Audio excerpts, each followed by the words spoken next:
বলা আছে কিউ আধান ও আর ব্যাসার্ধ বিশিষ্ট 1000টি জলবিন্দু একত্রিত হয়ে একটি বৃহৎ জলবিন্দু গঠন করবে। সেই বিন্দুটির বিভব ক্ষুদ্র জলবিন্দুগুলির তুলনায় কত গুণ হবে? আরেকবার পড়ে নাও তুমি। হ্যাঁ স্যার।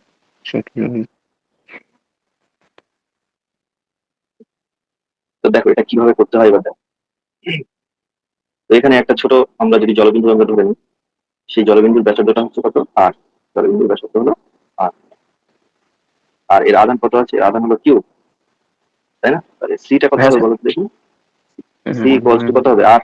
কারণ আমরা কি জানি, সিজিএস পদ্ধতিতে সিজিএস পদ্ধতিতে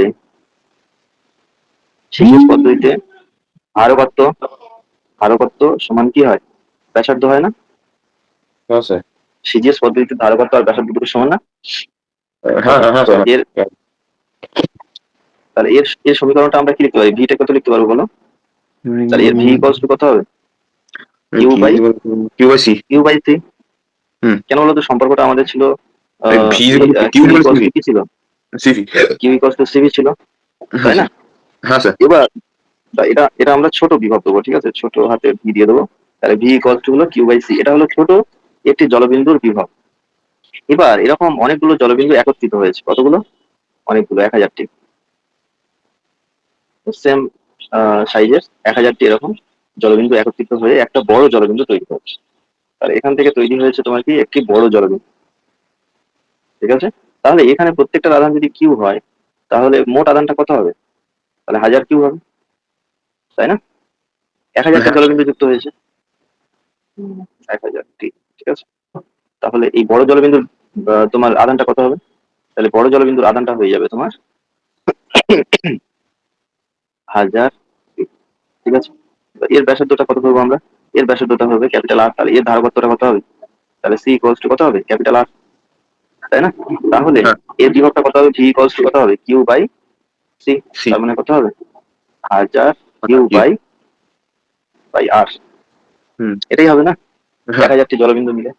এবার এর ব্যাসার্ধটা আমরা আর ধরেছি স্মল আর, এটার স্মল আর ব্যাসার্ধ এটার, হ্যাঁ। আর এটা ধরেছি ক্যাপিটাল আর। এবার ভালো করে লক্ষ্য করে দেখো, এখানে বলা আছে যে 1000টি জলবিন্দু মিলে একটা বড় জলবিন্দু তৈরি হয়েছে। অর্থাৎ 1000টি জলবিন্দুর 1000টি 1000টি ছোট জলবিন্দুর আয়তন সমান কি হবে? একটি বড় জলবিন্দুর আয়তন হবে, তাই না? বড় হ্যাঁ। জলবিন্দুর আয়তন হবে, হবে কি হবে না? হ্যাঁ স্যার। আয়তনের তো কোনো পরিবর্তন হবে না, কারণ ছোট ছোট জলবিন্দুগুলো যুক্ত হয়ে তো আয়তন একই থাকবে। তাহলে আমরা কিভাবে এটাকে লিখবো? এটাকে লিখবো আমরা 4/3 পাই স্মল আর কিউ সমান কত হবে? ইন্টু 1000। ইন্টু 1000 সমান আমরা লিখবো 4/3 পাই ক্যাপিটাল আর কিউ, ঠিক আছে? হ্যাঁ 1000টি ছোট জলবিন্দুর মোট আয়তন আর একটা বড় জলবিন্দুর আয়তন দুটো কি হবে? সমান হবে। তাহলে 4/3 পাই 4/3 পাই কেটে যাচ্ছে। তাহলে এখানে হয়ে যাবে তোমার 10 আর ইকুয়ালস টু কি হয়ে যাবে? ক্যাপিটাল আর, তাই না? ঘনমূল করলে, 1000-এর ঘনমূল করলে কত হয়? 10 হয় 10। 1000-এর ঘনমূল করলে কত হবে? 10। 10।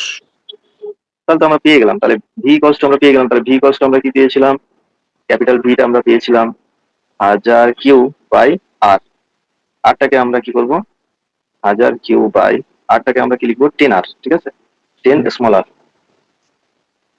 তাহলে একটা জিরো কেটে গেল। তাহলে কত হচ্ছে? 100 ইন্টু স্মল কিউ বাই আর, তাই না?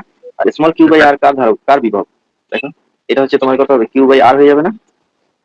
কারণ সি ইকুয়ালস টু আর তো। হুম। ছোট গোলকের ছোট ছোট যে গোলকগুলো নেওয়া হয়েছিল তার ধারকত্বটা কি হবে? ব্যাসার্ধের সঙ্গে আর। সমান। তাহলে সি ইকুয়ালস টু আর, তাহলে কিউ বাই আর হবে। তাহলে এটা হয়ে যাবে তোমার কত? 100 ইন্টু স্মল ভি। অর্থাৎ কি না হলো? বড় জলকণার বিভব। বড় জলকণার বিভবটা কি হবে? 100 ইন্টু ছোট জলকণার বিভব। জলকণার, ওকে। তো এখানে কোন অপশনটা হবে? অপশন অপশন বিটাই হবে। Option B. দেখে নাও।